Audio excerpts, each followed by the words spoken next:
কিন্তু এই নেকড়ে বাঘটা রাসূলের বদদুয়ার ওতাইবার দেহের এক ফোঁটা হারাম রক্ত পান করে নাই। শেষ ওতাইবা। এখানে শিক্ষা হলো রাসূল আছে নাই? রাসূল আছে, সাহাবা একরাম আছে, তাবেঈন আছে, তাবেঈন আছে নাই? কিন্তু আল উলামা ওয়ারাসাতুল আম্বিয়া, নবীর ওয়ারিস উত্তরসূরি উলামা একরাম জীবিত আছে। ঠিক না ঠিক? কথা বলবো, যা করো আর না করো, আলেমদের সাথে বেয়াদবি করো না। বেয়াদবির ফল ভালো হয় না, ভালো হয় না, ভালো হয় না। বলতে গেলে অনেক পিছন থেকে টানা লাগবে, সময় কম। 1981 সালে বাংলায় একজন মহাকুতুব জন্ম হয়েছিল, আবির্ভাব ঘটেছিল, যার নাম মুহাম্মদুল্লাহ হাফেজ হুজুর।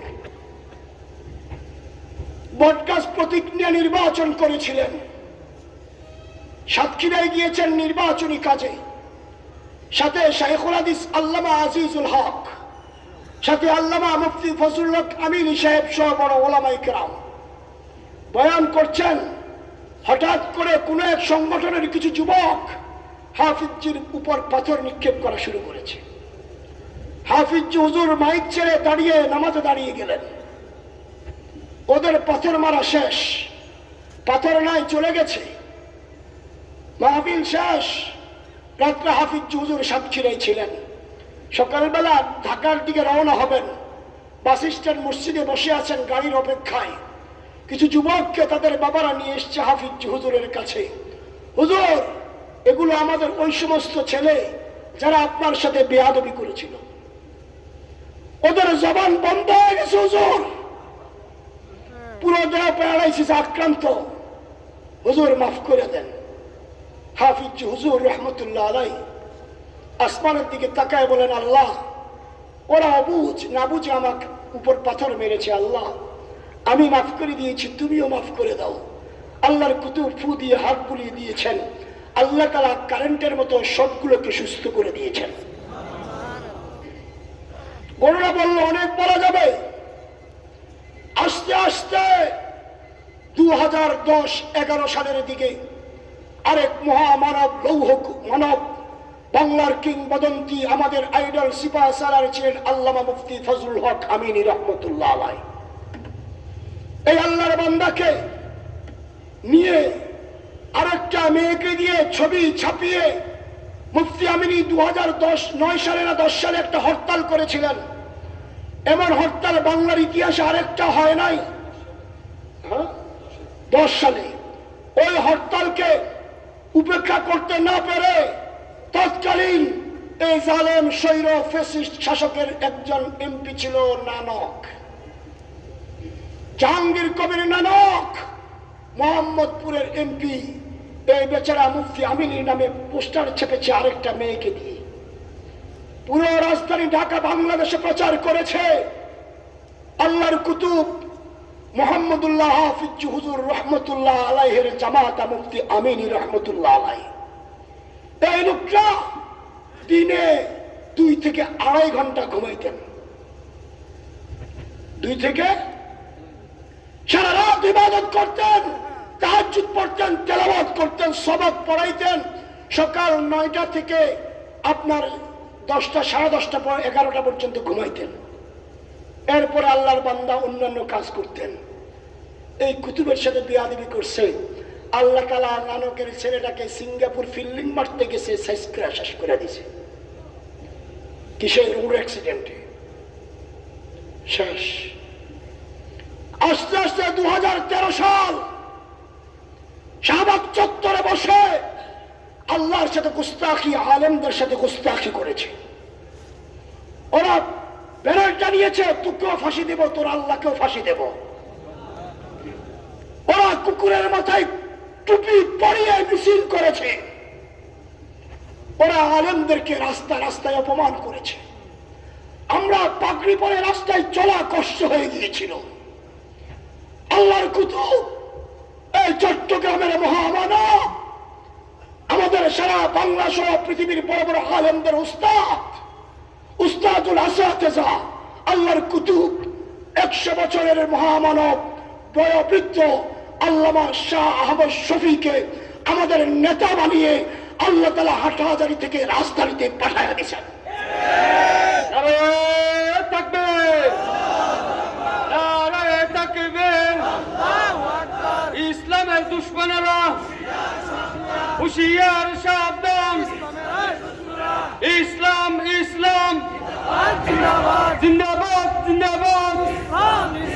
আল কোরআনের আলো ঘরে ঘরে জ্বালো।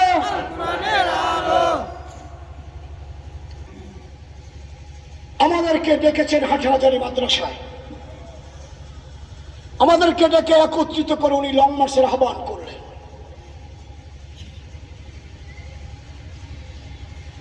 6 এপ্রিল লং মার্চ।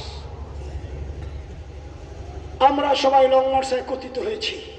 ওরা বাস বন্ধ করেছে, ট্রেন বন্ধ করেছে, লঞ্চ বন্ধ করেছে, ট্রাক বন্ধ করেছে, সব বন্ধ করেছে, কিন্তু আল্লাহ তাআলার স্পেশাল গাড়ি বন্ধ করতে পারে নাই। চলছে। রাতে ঘুমিয়েছি, ঘুম থেকে উঠে দেখি কামরাঙ্গীরচর মাদ্রাসায় 50 থেকে 60,000 মানুষ। মসজিদের ভিতরে, ছাদের উপরে, মাঠে, রাস্তা সব ভরে গেছে। সকালবেলা 3.5 লক্ষ লোকের মিছিল নিয়ে শাপলা চত্বর গেলাম, জায়গা নাই। আল্লাহ কুদরতি ভাবে মেহমানদারি করেছেন, ঘোষণা বলে শেষ করতে পারবো না। দৈনিক বাংলার মোড়ে এক মহিলা বসে আছে পাতিল নিয়ে, আমাকে বলে বাবা 2 লাখ খাইলাও। ময়মনসিংহ বাসায় 2টা খেয়ে খাইয়ালো, টেহা লাগতো না বাবা, বাজান টেহা লাগতো না। আমারও পেট ভরা। এক পর্যায়ে মহিলা আমার পায়ে ধরে ফেলে, বসে এক টুকরো গুস্ত আর আলু খাইলাম। জিজ্ঞেস করলাম মা আপনি কি করেন?